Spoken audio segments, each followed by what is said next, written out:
Hello friends, so today we are going to start a new topic that is called extraction of copper. Last lecture में हमने extraction of ion किया हुआ है.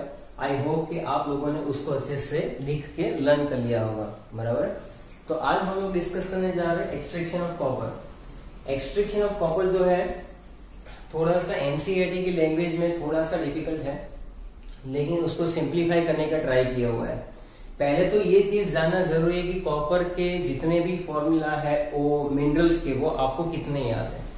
जैसे एक हमारे पास था Cu2O, बराबर है, एक था Cu2S, बराबर है, एक हमारे पास था कॉपर पायरेट CuFeS2 और एक था मैलेगाइट दैट इज CuCO3.CuOH ट्वाइस, बराबर. अब ये सारे फॉर्मूला में अगर आप अपना दिमाग लगाओ तो सबसे पहले आपके दिमाग में यही आएगा कि सर ऑक्साइड है, तो फटाक से हम लोग उसको क्या कर लेंगे, रिडक्शन करके हम लोग कॉपर ऑब्टेन कर सकते हैं.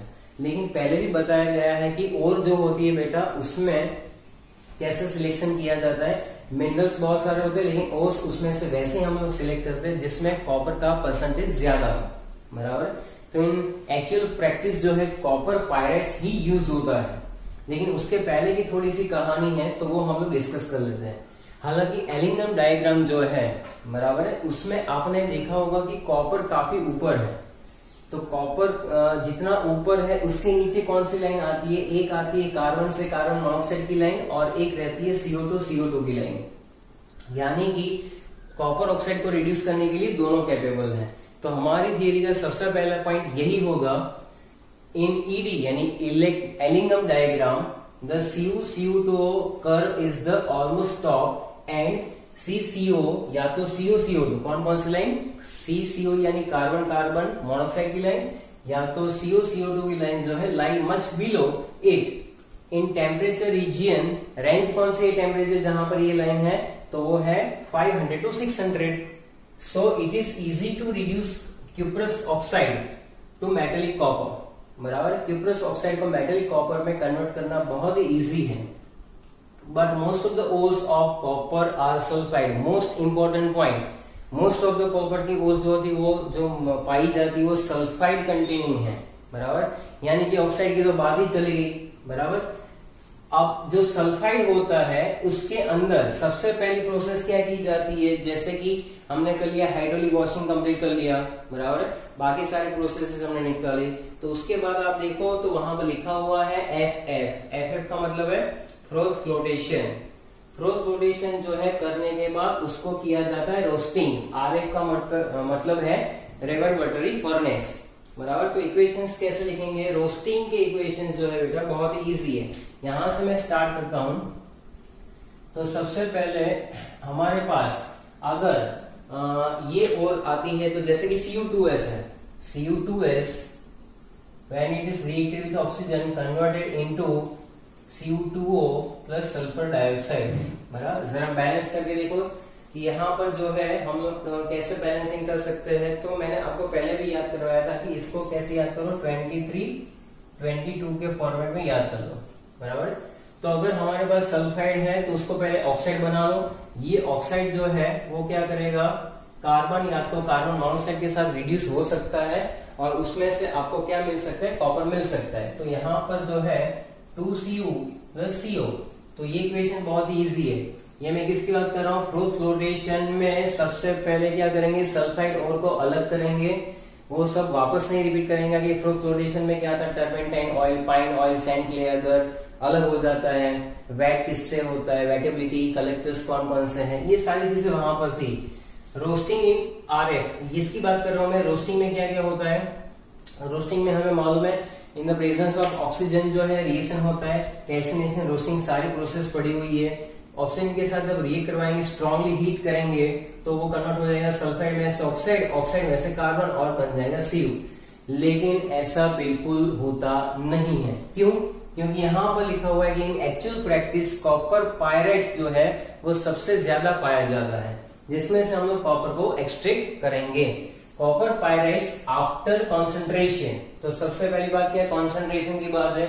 तो उसमें भी सल्फाइड कंटेनिंग और है CuFeS2 that is the formula of copper pirates, बराबर. फॉर्मूला बोले थे बराबर है, कितनी बार, दो दो पांच पांच बार लिख के लर्न करने पड़ेंगे, तब जाके आपको फॉर्मूला सारे याद रहेंगे बराबर।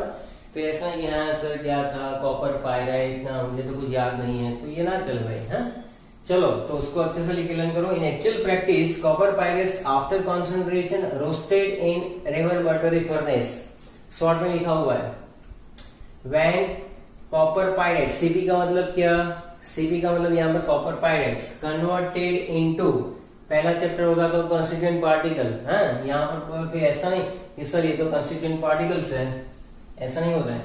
Roasted in reverberatory furnace copper pyrites converted into mixture of FeS and Cu2s। तो सबसे पहला इक्वेशन सेकंड फेज में जहां लिखा है ना इन एक्चुअल प्रैक्टिस, वहां से स्टार्ट करेंगे। CuFeS2, क्या लिखो वहां पर, CuFeS2 का रिएक्शन करवाओ। रोस्टिंग का मतलब है ऑक्सीजन के साथ रिएक्शन, ऑक्सीजन के साथ रिएक्शन करवाओ, और क्या क्या मिलेगा, तो Cu2s लिखो सामने, प्लस FeS लिखो, प्लस सल्फर डाइऑक्साइड लिखो। चलो करो बैलेंसिंग। यहाँ पर दो कॉपर है तो यहाँ पर दो कॉपर आ जाएंगे कि नहीं, 2Cu, 2 Fe है तो यहाँ पर 2 Fe आ जाएगा। ऑक्सीजन बैलेंस है कि नहीं जरा चेक करो फटाफट। चलो उसके साथ बैलेंसिंग में 2CuFeS2 plus O2 it gives Cu2s plus 2 FeS plus SO2। ये सबसे इंपॉर्टेंट है इक्वेशन कि कॉपर पायरेट किस में कन्वर्ट हो रहा है, Cu2s बराबर है FeS और सल्फर डाइऑक्साइड गैस के अंदर। अब आपको यहाँ पर क्या क्या मिल रहा है, तो आप देखो यहाँ पर लिखा हुआ है मैंने कि भाई when copper pyrite converted into FeS and Cu2s which in turn partially oxidise. अब इसका भी आगे ऑक्सीजन तो हमारे पास भरपूर मात्रा में रहता है, रोस्टिंग का मतलब कि ऑक्सीजन डालते ही जाओ बराबर। ये ऐसे सांस लिया हमने, ऑक्सीजन लिया, ऐसे करके कन्वर्ट कर दो, ऐसा नहीं होता है भाई, घोंचू की तरह नहीं बोलने का, ये सब तो मस्ती मजाक की बातें हैं। यहाँ पर क्या करना पड़ेगा कि वहां पर हॉट एयर नीचे से आपको टर्स के थ्रू डालते रहना पड़ेगी। रोस्टिंग जो होती है जिसके अंदर से ऑक्सीजन कंटिन्यूअसली मिलता रहता है बराबर, तुम्हारी फूंक से तो कुछ भी ना हो भाई।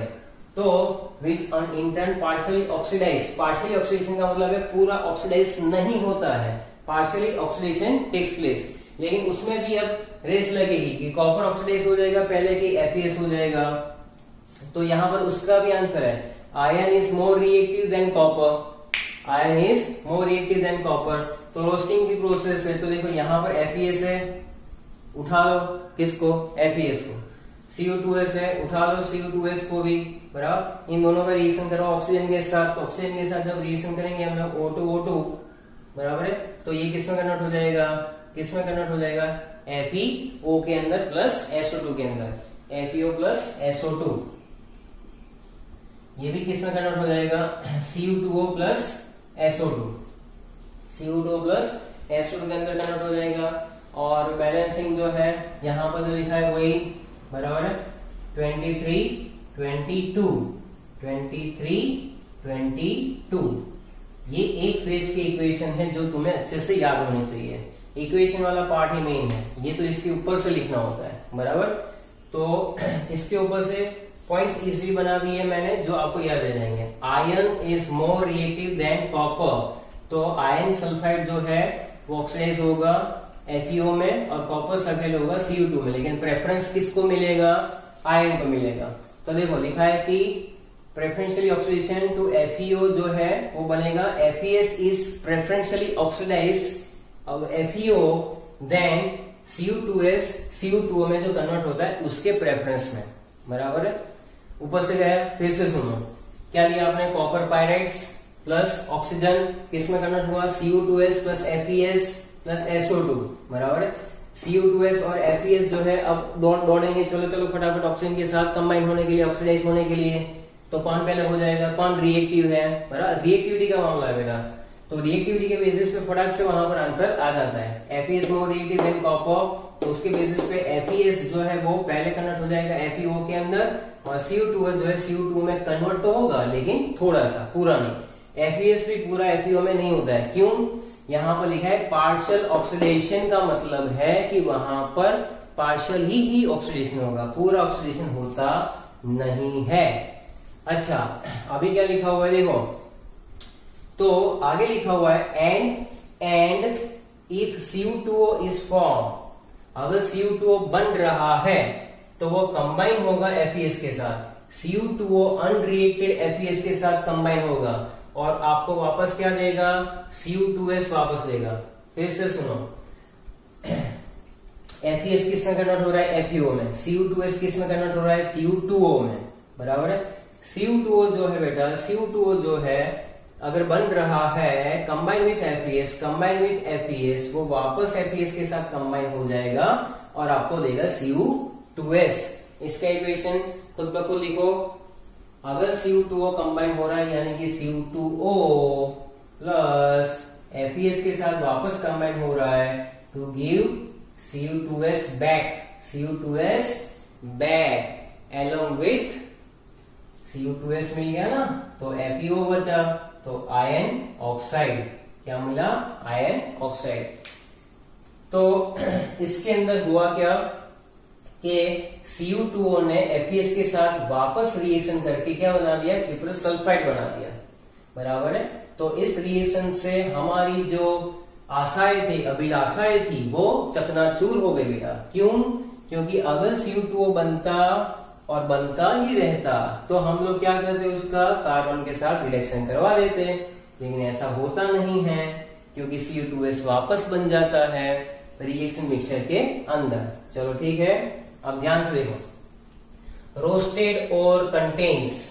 रोस्टेड और में क्या क्या है, तो रोस्टेड और में आपके पास क्या है, Cu2S, जो पहले Cu2O था, FeO था, लेकिन Cu2O वापस कंबाइन हो रहा है FeS के साथ, तो रोस्टेड और में हमारे पास बन गया Cu2S। एक तो ये चीज आ गई, प्लस FeO, ये रहा FeO, और अनरिएक्टेड प्लस अनरिएक्टेड क्या मिला हमें, FeS। ये हमारे पास यहां तक हम लोग पहुंचे, बराबर है। Cu2S, FeO और अनरिएक्टेड FeS, ये यहां पर मेंशन है। रोस्टेड और is mix with flux. Roasted और को किसके साथ मिक्स किया जाता है, फ्लक्स के साथ। फ्लक्स आप जानते हो उसमें क्या होता है कि फ्लक्स गैंग्यू के साथ, फ्लक्स जो है गैंग्यू यानी गैंग के साथ क्या बना देते हैं, स्लैग बनाता है बेटा। यानी कि लिखा हुआ है ड्यूरिंग स्मेल्टिंग के अंदर FeO कंबाइंस विद SiO2। यहाँ पर जो हमारे पास FeO बन रहा है, चलो उसका पहले इलाज करते हैं। हमारा काम है कॉपर निकालना, FeO को तो रिमूव करना पड़ेगा।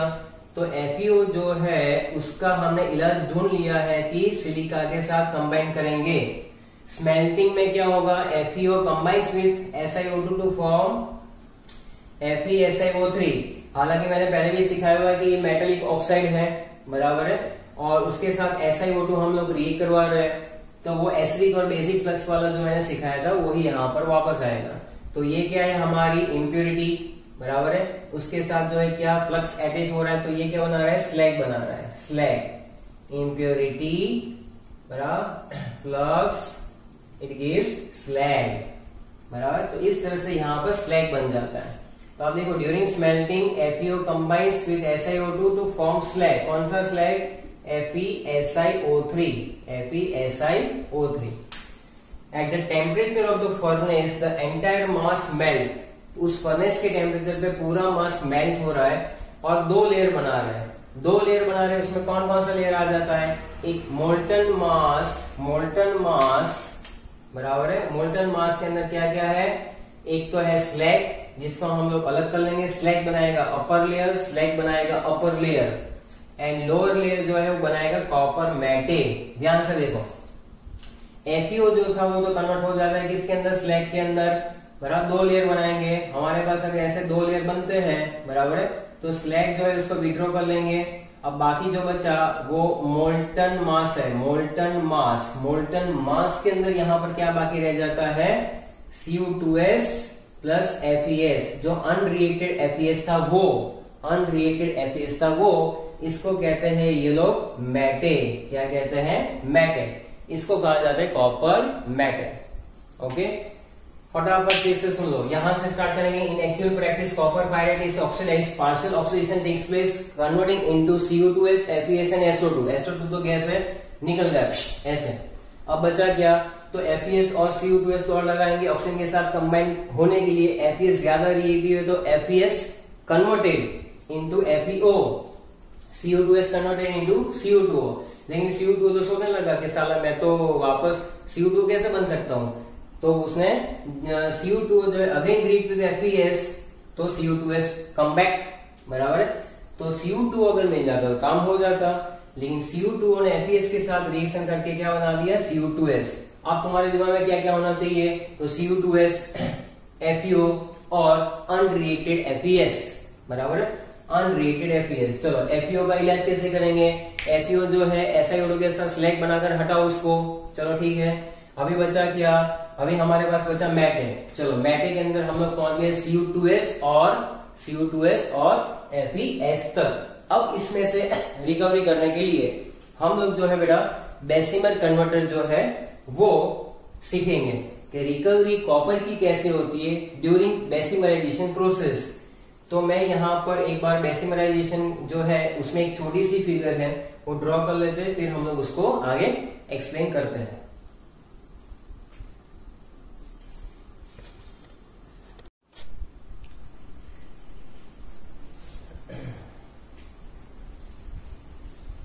ओके, यहाँ के बाद अब हम लोग बेसिमर कन्वर्टर सीखेंगे। बेसिमराइजेशन प्रोसेस है, ऐसा एक वेसल होता है जो यहाँ पर दो लगाए हुए स्टैंड है। स्टैंड आप अपने अच्छे से नोटबुक में बनाना, ऐसा नहीं कि भारी स्टैंड हो, एक हल्का स्टैंड हो, तो क्या कि कन्वर्टर ऐसे बेचारा थोड़ा सा मुड़ जाएगा तो ये स्टैंड भी टूट जाएगा, तो पूरा मैटर जो है ना वो बाहर आ जाएगा। अभी टाइटल लिखो बेटा, recovery of copper from matter, बराबर है। तो मैटे क्या है, हमने सीखा कि मैटे है क्या, CO2S और FeS, बराबर है। तो इसमें आपने मैटे डाल दिया और यहां से जो ये हम लोग यहां से ऐड करें, that is called hot air और सैंड, हॉट एयर और सैंड यानी सिलिका। अब जरा ध्यान से सुनो, basically matte will be transfer to Bessemer converter. इसमें हमने मैटे को ट्रांसफर किया, ये किससे बना हुआ है, made up of steel and line inside silica, यानी ये जो बना हुआ है वो स्टील और इनसाइड जो है सिलिका भी लगाया हुआ है। अच्छा, ड्यूरिंग दिस प्रोसेस यानी ड्यूरिंग बेसिमराइजेशन एनी, अगर मैटे के अंदर भी अभी भी सल्फर, आर्सेनिक या तो एंटीमनी की इंप्योरिटी हुई, तो मैंने आपको आगे ही सिखाया हुआ है, इसके अंदर भी मान लो कि सल्फर की इंप्योरिटी है तो S8 + 8 ऑक्सीजन, तो ये बनेगा 8 मोल ऑफ SO2। इस तरह से सल्फर डाइऑक्साइड के फॉर्म में रिमूव हो जाएगी, बराबर। अगर आर्सेनिक की इंप्योरिटी है तो AS2O3 के फॉर्म में रिमूव हो जाएगी, और एंटीमनी है तो Sp2O3। यानी यहां से मान लो कि ये जो गैस आएगी ऑक्सीजन, और वहां से ये गैस जहां से आती है इसको टायर्स कहते बेटा, टायर्स, बराबर है, टायर नहीं टायर। तो यहां से गैस आएगी ऑक्सीजन और वहां से इंप्योरिटी जो है वॉलेटाइल गैस के फॉर्म में रिमूव हो जाएगी। अब कहानी आती है हमारी मेन कि मैटे जो था वो क्या था, मैटे जो था वो था हमारा CO2S + FeS। सबसे पहले इसका जुगाड़ करो। तो FeS को तो आगे अभी हमने सीखा कि FeS जो है वो सबसे पहले ऑक्सीडाइज होगा, अगर अनरिएक्टेड बचा है तो भी ऑक्सीजन के साथ होगा तो किस में कन्वर्ट हो जाएगा, FeO + सल्फर डाइऑक्साइड, बराबर है। बार बार बैलेंसिंग नहीं करूंगा, आगे सिखाया हुआ है तो उसके बेसिस पे आप कर सकते हो। 23 22, तो ये 23 22, बराबर है, ऐसा। और यहाँ पर स्टोइकियोमेट्री को याद करने का तरीका बता रहा हूँ। कई बार लोग पूछते रहते हैं सर ये 23 22 क्या होता है, तो ये स्टोइकियोमेट्री है, 2 3 2 2, बराबर, जिससे आसानी से आपको याद हो जाए।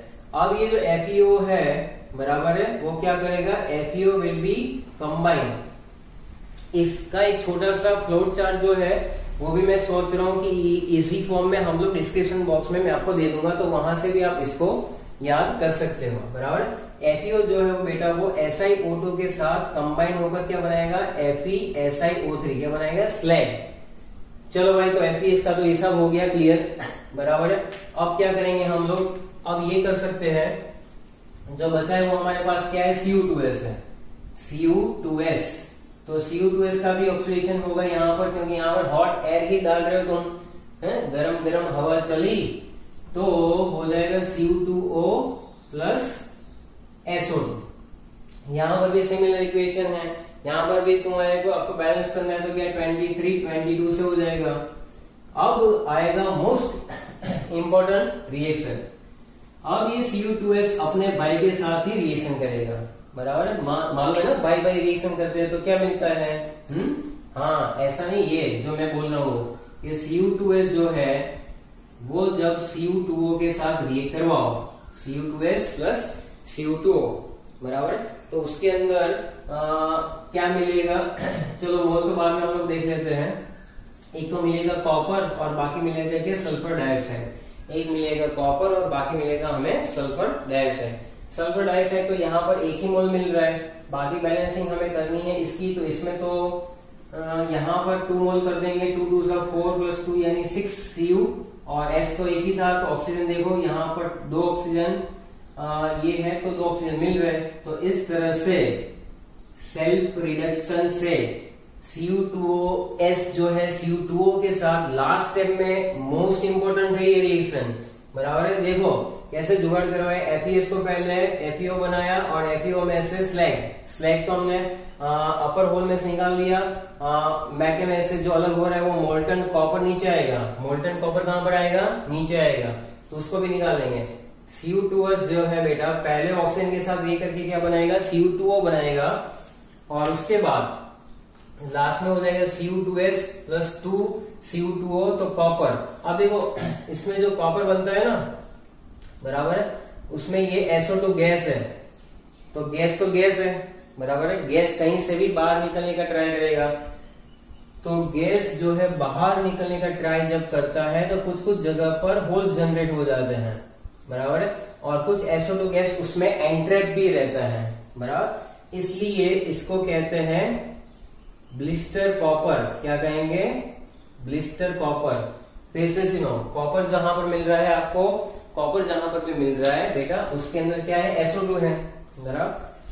आपने दबंग देखी हुई है, छेदीलाल को जानते हो, बराबर है। क्या वहां पर बताया जाता है कि आप अपनी औकात में रहो, वरना इतने छेद करेंगे कि आपको समझ नहीं आएगा कि सांस कहां से ले, और बाकी आप खुद ही समझ लो सांस कहां से ले और यस। तो दैट ये इसी केस में ऐसा ही होता है, बराबर। ये छेदीलाल जैसा है कि इसमें क्या होता है? छेद हो जाते हैं। तो यहाँ पर जो है तो ब्लिस्टर कॉपर तुरंत दिखाएगी इमेज, तो उसमें आपको क्लियर दिखेगा कि यहाँ पर कुछ ना कुछ वहां पर होल्स जनरेट होते हैं, that is called blister copper. अभी भी ब्लिस्टर कॉपर के अंदर कुछ इंप्योरिटी है जिसको क्रैक करेंगे इलेक्ट्रोकेमिस्ट्री के अंदर। यहां पर वो मेथड आएगी तब मैं आपको बताऊंगा। तो यहां तक की कहानी है एक्सट्रैक्शन ऑफ कॉपर, अच्छे से इसको लिख लो।